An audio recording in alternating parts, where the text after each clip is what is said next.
Hey there, truth seekers. I'm Larry Litton, your guide through the maze of modern politics and power dynamics on liberty, leadership, and lies. Each episode will challenge the narratives, expose the lies, and celebrate the leaders who champion true liberty. Get ready to question, learn, and maybe even change your mind. So let's dive into the truth together. Good Monday morning, ladies and gentlemen. I pray that you all had a safe and productive week. Not much of an update of last week's activities, although I did have to make the nearly 2-hour drive up to the VA hospital in Johnson City for an appointment. It's a once a year type of appointment with my dermatologist for my psoriasis. I have to make the drive to see her one time a year, face to face, and then I do a one time a year via video. Now, today's episode will be a full one, and it's with my interview with a true homeschool warrior, Ms. Nicki Truesdell, who I mentioned last week. Later this week is the Blue Zone meeting in Sevierville, where, trust me, I will be asking a lot of questions. Next week's show, it's going to be another interview. I will let you know who that guest is during my closing segment. Let me tell you a bit about Nicki before we get started, though. Nicki is a second generation homeschooler going back to the early 80s. She's a mother to 5 children, and as I mentioned earlier, a fierce advocate for homeschooling. She is known for her work in promoting relaxed and fun approaches to homeschool education, especially in history, which she believes can be taught with minimal costs and minimal stress. She blogs about books and freedom, history, quilts, and other related topics at nickitruesdell.com. I'll be putting that website address in the show's banner periodically throughout the interview. She's also a member of the Texas Home Educators Advisory Board and the Old Schoolhouse Homeschool Review crew. Additionally, she shares her insights on homeschooling, Christian parenting, and conservative issues through her blog posts and social media presence on just about all the platforms. She's written and published on these topics, offering resources, encouragement, and how-to guides for homeschooling families. I'm looking forward to sharing this interview with the audience. Remember, folks, it's always my belief that homeschooling can save our republic. So right after the podcast intro, we're going to dive straight into the interview. With that, let's take a stand in the arena with Nicki Truesdell this week and get on with the show. Welcome to Liberty, Leadership, and Lies, the podcast where we unravel the complex web of politics, power, and deception. Each week, we dive into the stories behind the headlines, exploring how liberty is eroded and the selfishness of our political leaders, as well as the lies that shape our world. Join us as we dissect the truth from fiction by examining the tactics used by the new aristocracy, the political class, at the local, state, and national levels of government as we dare to challenge the status quo. Get ready for thought-provoking discussions, exclusive interviews, and a journey into the heart of what really drives our society. Liberty, Leadership, and Lies, where your understanding of the world begins to change. Tune in every Monday morning and prepare to see beyond the veil. Well, folks, welcome to Nicki to the Liberty, Leadership, and Lies podcast. She's a staunch advocate for homeschooling, and she's fighting the battle in Texas that we just lost here in Tennessee. So, Nicki, please introduce yourself and give a bit about your background. Sure. Well, thank you for having me on your show. I am actually a second generation homeschooler. I was homeschooled as a kid starting in 1983 and graduated in 1990. And then my first child was born in 96. And I usually just say I've been homeschooling since she was born. And anyone who has that same mindset knows what I'm talking about. You start reading the books to them before they can sit up straight. And so that's what we did. But we officially started homeschooling around the year 2000. So it's been 25 years for me so far. And if you're trying to do the math, I have 5 kids who are very spread out in age. And so I'm still homeschooling the last 2 right now. They are 14 and 16. And I have 2 grandchildren. So I'm excited to help their mama homeschool them when they're ready. I live in Texas. I was born and raised here. And so we do enjoy a lot of freedom in homeschooling here. But as you said, there are some threats to our freedom. And so Uh, we're actually looking at that this week. In fact, today the Texas Senate is hearing the bill, the big ESA bill right now. But what I do is based on my experiences in homeschooling as a kid and as a mom, I spend most of my time just encouraging other parents that they can homeschool and showing them how to make it affordable and doable, on any income, any schedule, any size family. Because a lot of people are just under a lot of misconceptions about what homeschooling is. And so I'm here to bust the myths. Great. Where can people find out more information about you? I have a website where I've been blogging for since 2009. It's nickitruesdell.com, just my name. And I mostly talk about homeschooling there, but there are other categories too. And so I actually have a homeschool 101 page on that website where most of my homeschool posts are in a nicely categorized list for people who are wanting some information. And then I'm on Twitter, Facebook, Instagram, all of the sites. So you can follow me there too. Great. So, first question I'd like to kick off is what aspects of homeschooling do you believe are most beneficial for a child's education and upbringing? Let's narrow that down. Let's Okay. see. Well, for me as a Christian, I believe it is teaching worldview. And a lot of people don't realize that every school has a worldview, every school has a religion of some sort. And so when you homeschool, it's up to you to decide what worldview you're passing on to your children. And so I definitely think worldview is very important. And that just basically means teaching all the subjects from a certain lens, And in our case, with the Bible as the authority of the Word of God, but it also helps you to see things like Old Testament as history and Genesis as believable and reliable and things like that. But all the way down through history, all the scientific discoveries and the famous people, and even in literature and common sense and logic, all those things are taught from a biblical worldview. So it's not just about moving your kids from one location to another to have school, it's going on a totally different path. And so I would say worldview is number one. And then the family and the home is very, very important. And I think if you've never homeschooled, you don't realize how much of that you're actually missing. And a lot of people get a little bit mad when I say that, but there's a big difference between all day, every day, and a couple of hours in the evening between homework and bedtime. And so the influence that parents have is enormous, but that's also measured in time and how much time we spend with our kids. So I definitely believe the family unit and just the home life is right up there with the academics for us. Absolutely. I mean, people like to sort of bash the homeschoolers as like it's a religious right, but got to realize that there is a like you mentioned, there is a religion in public education. It's secular humanism. It absolutely is. Mhm. So you're gonna and I mentioned this in last week's episode. There's a quote I can't forget. I keep forgetting to look up who it said it, but if you can't expect to send your children off to Caesar and not expect them to come back as Romans. So when Mhm. your child is locked in a building for 8 hours a day with people that sometimes or most of the time think completely opposite of parental beliefs, that's what Mhm. they're indoctrinating their child with. Whether they Yeah. want to see it as indoctrination or not, that Oh, it child is is. inculcated into that culture because they spend more time with those people than they do their parents. Yes, it's not just maybe what the teacher is teaching, although that's a big part of it now. It is also the kids that they spend all of their time with day after day after day. And now it's what do those kids have on their smartphones? Because most of the kids have them.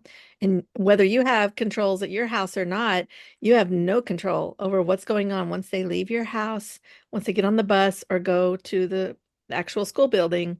And so it's a very different world. And a lot of people say, I grew up in there and it was just fine.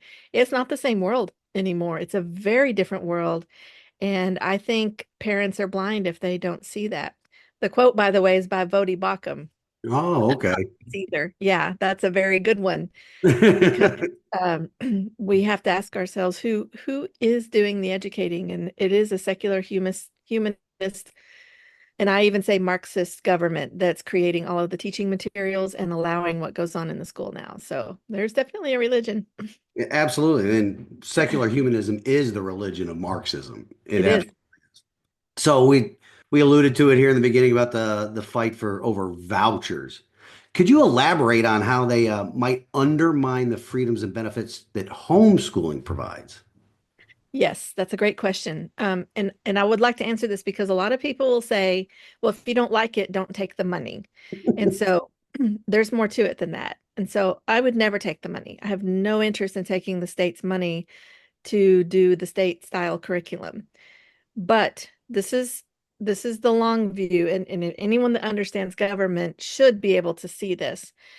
If the bills are written, and most of them are currently written where it's voluntary program, so you choose whether to sign up and take the funds. And then if you have chosen to take the funds, then you're obviously aware that you have to follow the state's rules, whatever those rules are. And they're a little different for every state. There's not one school choice bill. But the danger is this. Homeschoolers do things very differently than the rest of the world for the most part. And so we don't, I mean, I can use my family as an example, but I'm telling you across the board, families do not typically recreate the public school at home. In fact, they're encouraged not to. And so what we do looks very different from the standards, from state standards and from national standards. And so we might not teach our children state history in fourth or eighth grade, or biology in eighth grade or ninth grade. There's all these norms that the public schools follow, but homeschoolers usually don't and don't have to follow those. And so after a while, when certain homeschoolers are taking the money and maybe not meeting those norms, maybe not measuring up to what the state says is education, that is going to increasingly cause more scrutiny on all homeschoolers. In fact, West Virginia has already tried this. I don't know if you're aware of that. They passed their voucher bill, I believe, in 2021. And then in 23, they came back with a new law that would impose those same restrictions on all homeschoolers, whether they took the ESAs or not. And so once this is what we've been saying for years, once you let the government get their foot in the door, you have changed homeschooling. Now, thankfully, that West Virginia bill did not pass, but that doesn't mean it's not going to come up again in West Virginia or any other state. That's how government works. So people who don't like homeschooling and don't understand it are going to try to impose their standards on something that they don't understand. And that's the danger that we see. It's not just, um, the regulations that'll be imposed on the voucher homeschoolers. It's what's going to change the fabric of homeschooling as we know it. Like I said, I've been in homeschooling since 1983, and it's changed a lot. But this week, when I'm seeing states all over the country passing these bills, like you said in Tennessee, what I've heard is the worst school choice bill yet in the United States is in Tennessee. And it's happening all over. It's like a domino effect, almost as if it were planned. And I am not a conspiracy theorist, but I'm telling you, there is a much bigger plan behind the scenes to change education as we know it. And this week, when I saw this happening, is the first time I really felt fear for actual homeschooling, like that sick feeling in my stomach that says it's not going to be the same anymore. And that makes me very sad because what we have is such wonderful freedom to choose books and curriculum and to choose our timetables and to choose what to add and what's not necessary. And that's what I see as the long range problem. It's not about a check right now. It's about a complete and total overhaul of all education in the United States. Right. And most of Europe, that a lot of people like to hold up for as an example, they've outlawed homeschooling, Outlawed it. right? Because you can't have people understanding the limitations that the people put on government. And that's what's Right. and then there's also Well, the market-based effect that I'm hearing a lot about. So if yeah. people take the money, these organizations or corporations or institutions or whatever that sell the curriculums or Hmm. offer stuff at a discounted price for Tutoring. Yeah. homeschoolers, they're now going Yeah. to raise those prices because, hey, you got the government check, so you can afford this You can now. afford this. So it's going Yeah. to price those people out of business, or not price Mhm. them out of business.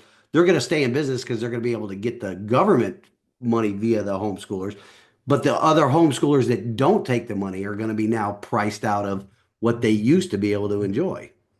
And the homeschoolers that you're talking about that hopefully will not take the money, these are the companies that have been around for decades, who are mom and pop companies that have created solid curriculum options that have nothing to do with state standards. And we don't want them to, but they're really unique kinds of curriculum that work well for families on all budgets, families who have special needs children, or families who, whatever their need is. There's such a huge homeschool curriculum market that most, like the state, doesn't even care about. They're probably not even aware of, but it's these companies that I think are going to get hurt because the money will be funneled to these state approved vendors. I saw a state approved vendor. This is I shared it, I think, on social media recently, but this is just a public school tutoring service that Texas and some other states use. And I guess they shut down all of a sudden. And so someone was describing what it was. These are tutors in India who you just reach out to through a chat. So that's what the state thinks qualifies as a tutor. Someone in another country that you text message. That's not a tutor, but that's where the money goes for public school. So you can bet that that same kind of stuff is going to happen in the ESA market. And it's not going to be any different than public school because they're only going to approve what public schools already approve, which is going to meet their standards. And so I really encourage homeschoolers to read the bills and fight, fight, fight to keep them from passing. And after they pass, I still haven't figured out what we do because it's so overwhelming and disheartening to me. But yes, the homeschool curriculum market, I believe, is also going to suffer, and that makes me very sad. Absolutely. It's amazing to me that people can't see the incredible self-own that is going on with these things. With the Yeah, government saying, hey, we have to have these vouchers so they get private education because our system stinks. But once they do take the money, they're going to have to meet our standards our standards. that already I are know. terrible. I post this at least once a week now because it's incredibly obvious. The state can't do it, but they're going to help you find something similar with their own money and their the same standards. Like, who does not see this? Right. But I still think people are under the impression that they're going to give you a check and say, go to whatever public school, private school you like, anywhere there is. And it's not going to work that way because the private school has to decide they're going to take the funds, and the private school has to have, I guess, all kinds of space for new kids. And the private school will have to meet state standards. So it's not nearly the check, the free money that people are thinking it's going to be.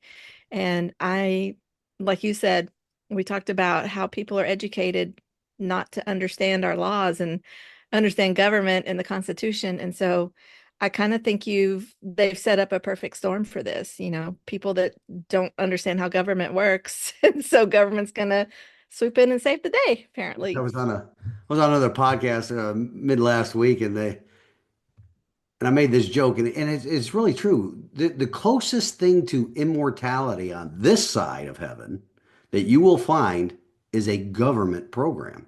That's true. You can't kill them, and they only grow. And Yeah, they're like the old Tamagotchis, except the Tamagotchis that would die if you didn't feed them. These things will keep growing and they just growing keep and growing. growing.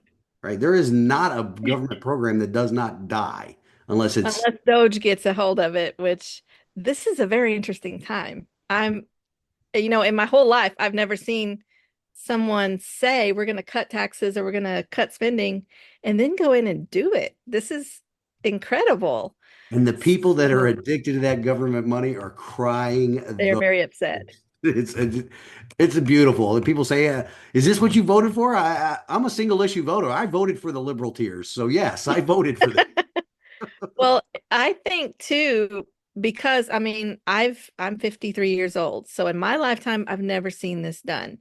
And so a lot of people are probably kind of like, oh, we didn't realize elected officials would actually do stuff like this. They would campaign and then do it. And I realized this Trump is different from the first, his first term, but it's crazy. But I'm hoping this really affects all these Republican governors that have been doing the same thing, just promises, promises. I mean, that's what Greg Abbott is doing in Texas. He's been promising stuff forever, but I feel like he's about to be challenged to do what he's been saying because Trump is going to make him and a lot of other Republican governors look bad. So, Well, well, he who knows called what could out happen? he called What? out a couple months ago Bill Lee as a rhino, but then he just took a picture with him of celebrating this school choice. I don't Yeah, understand that. I don't even understand that word or how people are. Well, it is because of generations of public education that people don't understand. They already have a choice. yep. The Marxism is famous for changing the terms to make everything sound good. right So, choice. They changed choice to actually mean financial means. And we're going to give you the exactly. financial means, but we're going to still control the means. Just like you Right. said, nobody in Tennessee is going to get the $7,075 check. It's going to be a third party administered to a school. Yes. And the schools that are going to accept it, the private schools that are going to accept it, are what I believe the mediocre ones that Hmm. will flip-flop and change their standards Hmm. just to get access to the government teat. Hmm. Yep. The good high quality ones, they're not going to change their standards. And it's a false sense of competition. How can you have this? They say school choice has engenders competition. You can't engender competition if you're still funding what you were previously funding at the same level. Exactly. So the government's competing with itself. Right. Yeah, no, that's not how it The works. ultimate goal is to completely absorb any private education. So it's making private education initially through the mediocre ones the de facto extension of public educations. Right. Well, in Texas, the bill doesn't, people always think that I pay taxes, so I'm going to get that money back and I'm going to take it here. That's not how it's worked. The bill isn't even worded that way, but they sold that idea long enough that now when they say, "Oh, look, here's the bill," people don't read the bills, but they will urge their senators to vote for it because doesn't matter how it happens as long as it happens. But this is coming out of the general fund in Texas, the ESAs. And they started with my tax dollars, and then they created a $1 billion fund, but then they released the fiscal note, which is over $4 billion. So it Right. was all a lie. If these if somebody is actually paying $7,075 in property tax, Hmm. they definitely are not lower income families. Exactly. Oh, yeah. They defined low income too as 500% of the federal poverty level. 500%. That's more than I make. So Exactly. That's not low income. So Uh, basically, they just made it for everybody and called yeah, it low income. absolutely.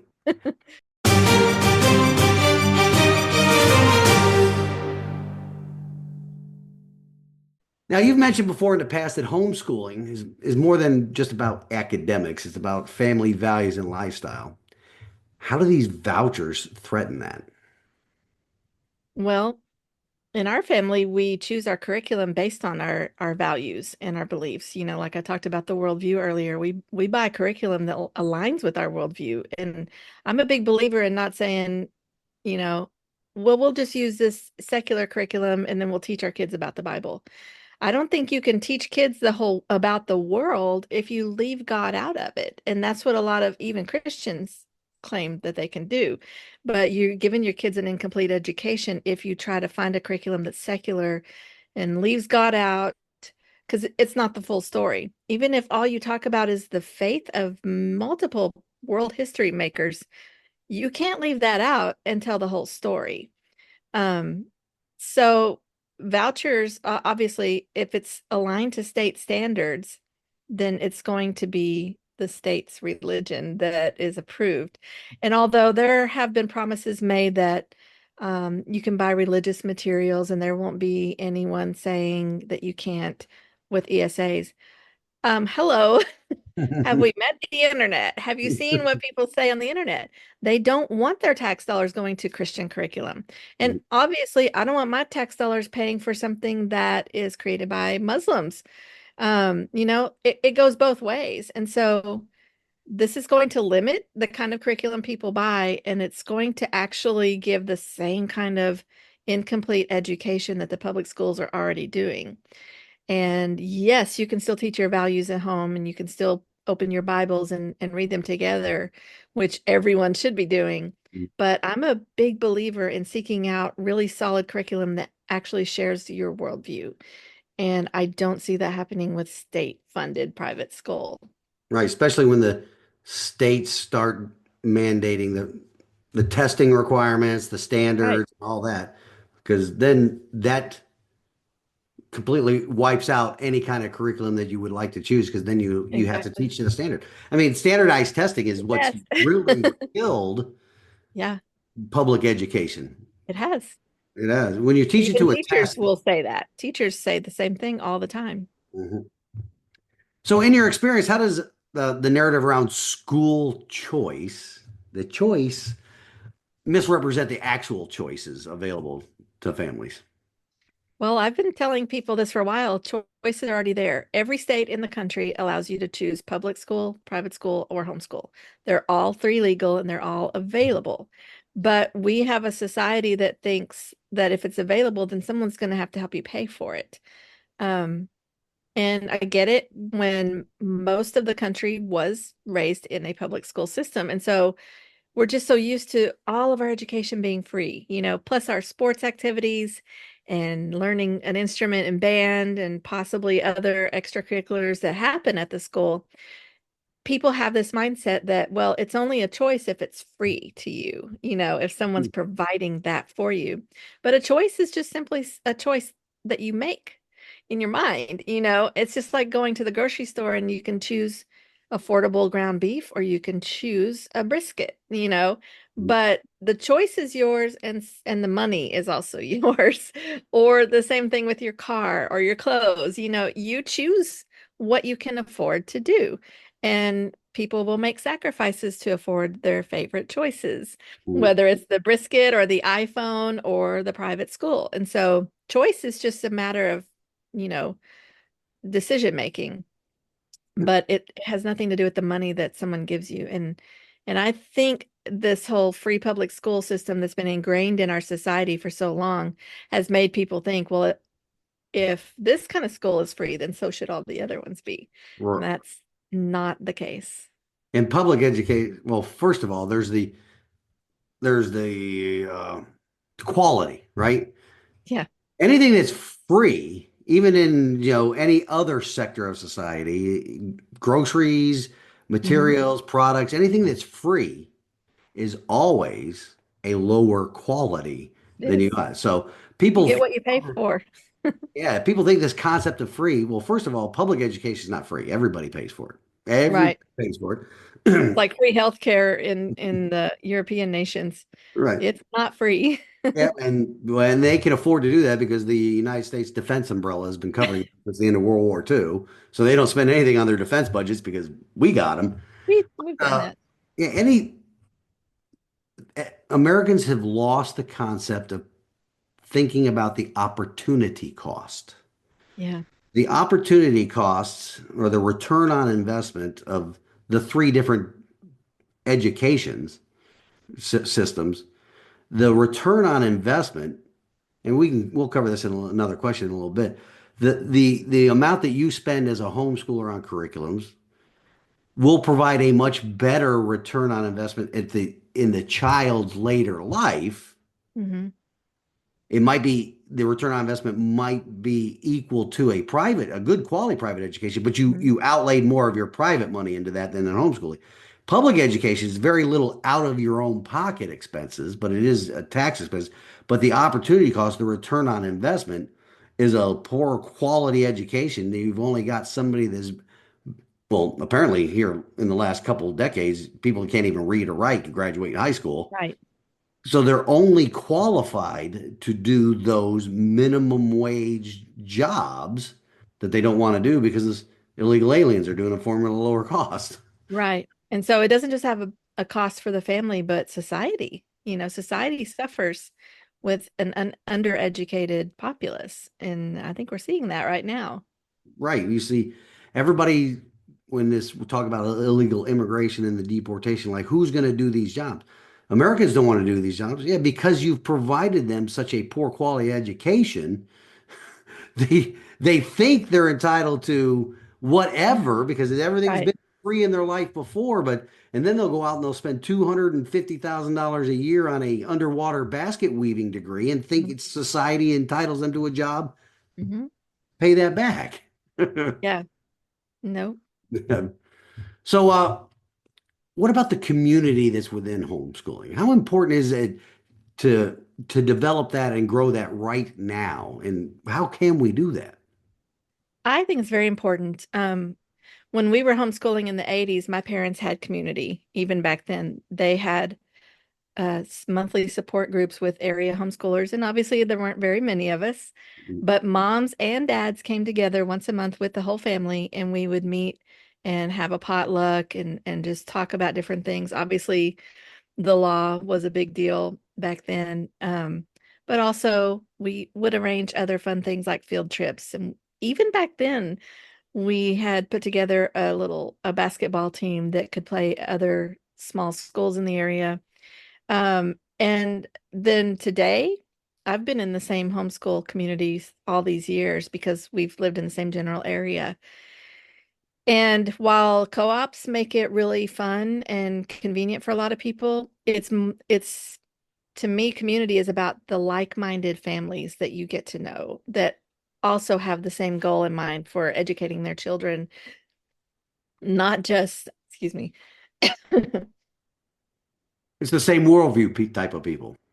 Yeah, it is. It's the same people that understand why we're homeschooling and that it's more than just, like I said, a different location for school. It's discipleship and worldview and then also letting children have a childhood. And so getting to know other people that share those views is I think it almost makes or breaks a homeschool family because I've seen people say we had to give it up. It was too hard. And I always think, I wonder if they didn't know other people that were doing this and didn't have a support, some kind of community because often all it takes is a few conversations with other families to say, this is what I'm struggling with, or this is what I don't understand, whatever. And then someone else has an answer. There are veteran homeschoolers and there are new homeschoolers. And when they all get together, ideas are shared and books are borrowed. There's so many different ways that community helps. And so, um, if you don't have a community, start searching. I usually say to like search a Facebook group in your area,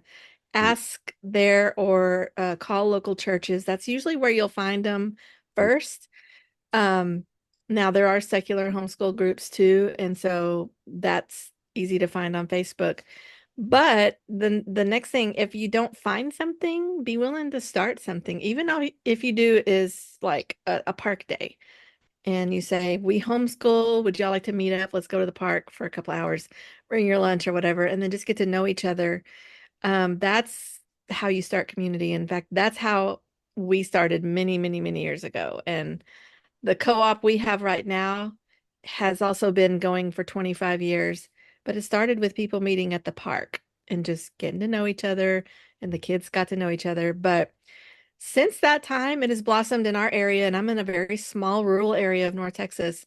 We have at least four co-ops in this area, not to mention the ones that you can drive 30 minutes to get to that are not in our town.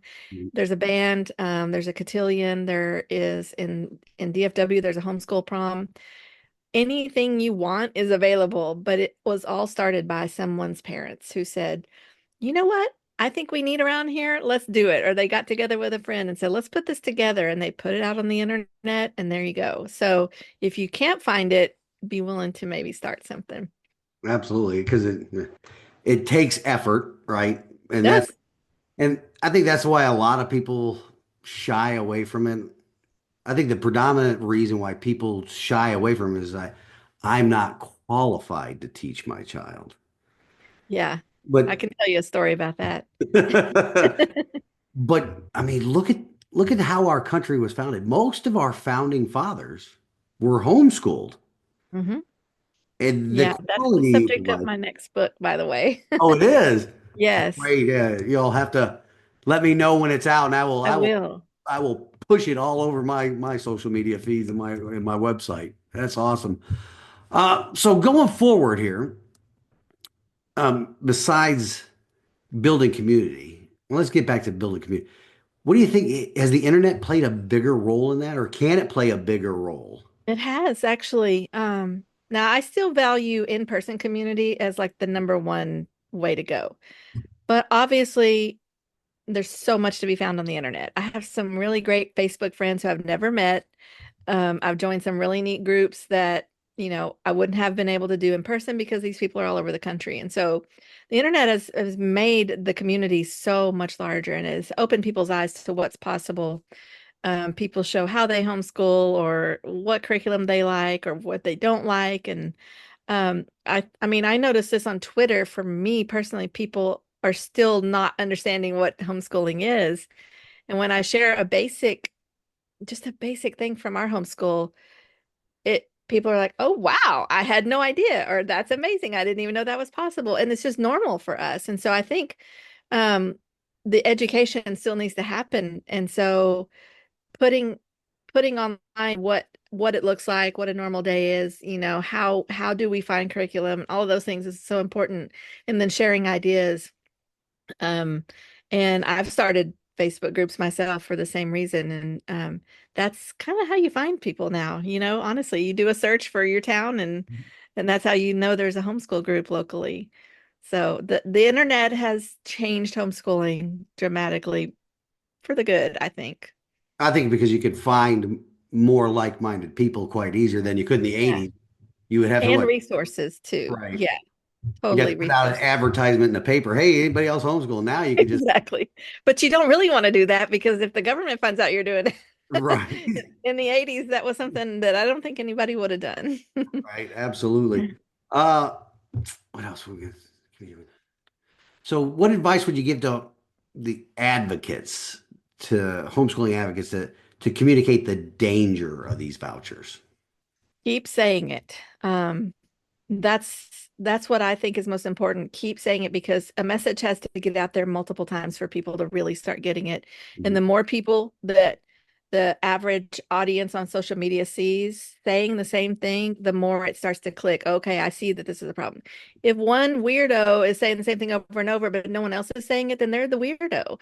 So if you are against vouchers, keep saying it. Share someone else's post if you have to, or write out your heartfelt thoughts on this, but just keep doing it because the narrative has got to change so that people understand the dangers of this. And I think people, so many people are afraid to stir up controversy. If we don't stir up the controversy now, we are looking at a very substantial change to our homeschool freedom. So stir it up now. Absolutely. I have to say that I find it hard. It's hard that I found common ground with liberals over this. I was Yeah. watching the committee discussions at in the General Assembly, Bill Lee's special session. They were Hmm. talking about this, and the communists were making the most sense. Besides, I because know. they weren't letting the conservatives talk. The conservatives were put in the corner and put Heard duct that. tape over their mouth. But the communists were actually making the most sense. And it's amazing that people can find common ground across political spectrums on the dangers of Mhm. this system, which is a I think complete so. takeover. Even though they'll see it as a different thing, they'll see it as Yeah. somebody sucking money away from their pet project, but it's still a danger that our money is going to the government thinks they can spend our money better. There's the third party payer principle is terrible, right? I It mean, is. when people spend other people's money on other people, there is zero consideration for cost or quality, and that's Right. what this is. And why are we not just fighting to lower property taxes or wherever else the taxes come from? Because, then we'd pay with our own money. It'd be the same concept, except it'd be real. I'm using my tax dollars because I didn't have to pay the tax. So I'm going to use that for whatever I want, including education. But what if I don't want to use it on education? I might use it on something else, but I can guarantee you I'm going to help grow the economy either way. Right. But are they teaching economics? I don't know. I don't even know what's being taught anymore. So Definitely it's not so that. simple. Well, Nikki, it's been a pleasure having you on. I hope you keep me up to date on what's going on in Texas. I follow you and the other homeschool guy that's got his own curriculum. I forgot his name, Burgeons or Oh, Robert Borton's. Yeah, he's Harvard Boards. Yeah, I've been the CEO of Classical Conversations. Yeah. following you guys closely on this thing. But please keep me Thank informed you. on it to see how it goes in Texas because I like will. California definitely determines the liberal lean of the country. Mhm. Texas is supposed to determine the conservative lean of the country. Supposed Just to. want to apologize right now because it's not my fault. And Tennessee's just went the way of the commies. Uh, Yeah, so I mean, we that's gotta crazy. find places to hold the line here on government overreach, government spending, and government control over education because Mhm. it's a slippery slope. And I think Yeah, and it I would say in the states where it's passing already, we are going to have to hold, like, we're going to have to pay attention to everything that's happening with it, hold the state accountable. And like I said, I don't even know what this fight looks like going forward if school choice passes in the various states, but I don't think we stop fighting because it happened. We still need to pay attention to what's happening and we need to somehow fight to get our freedoms back. absolutely. So There's a couple of good constitutional lawyers that I am acquainted with that are going to be able to challenge the constitutionality of what happened in Tennessee because of good. their requirement to establish and maintain. It says that's in the Constitution, free public schools, but there's no constitutional authority to pay for private schools. So hopefully Hmm. the Constitution will win out. I hope so. Usually it doesn't. And that's why we are in the way in the situation we are in right now because nobody reads that thing. And but again, it's been a pleasure having you on. Please keep me up to date. Now I'll share with the audience and I'll put a link to your website in this week's episode description. So if you got anything else to say or close it out for us here. All right. Well, I just say that anyone can homeschool.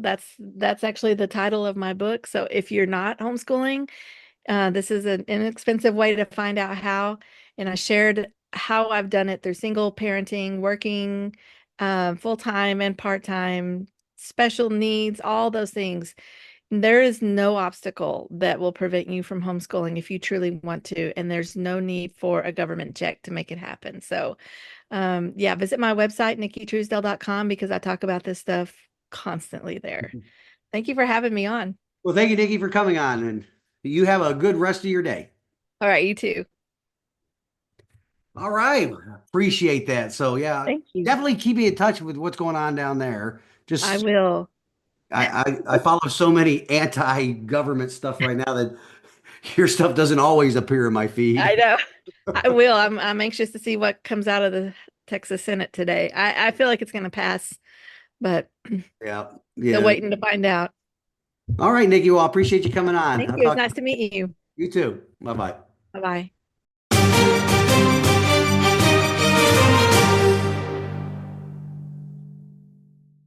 Okay, ladies and gentlemen, I hope you enjoyed listening as much as I enjoyed talking to Nikki. I would like to encourage everybody to check out our website and her books, especially those people that are thinking about homeschooling their children and that have many questions and, more importantly, fears about getting started. There is a wonderful community out there for you to tap into, and they are more than willing to help you rescue your children from the scourge of public schools.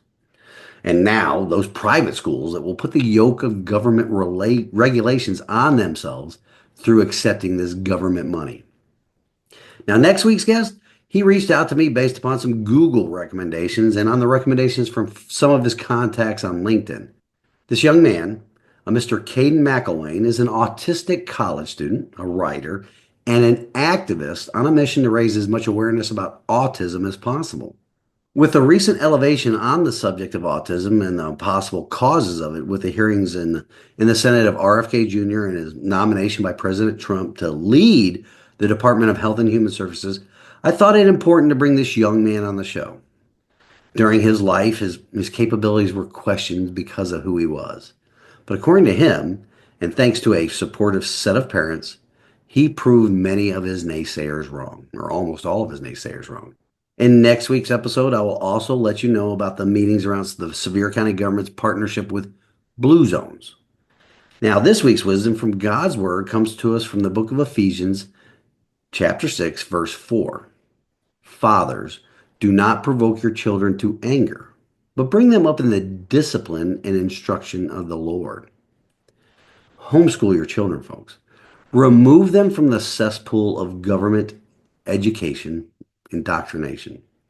True leadership, servant leadership, begins in our homes before it extends to our neighbors, our friends, workplace, communities, and even the country. Nicki Truesdell, she is a great example of a Christ-centered servant leader. Until next week, ladies and gentlemen, let's take a stand in the arena together. Reveille, it's time to wake up.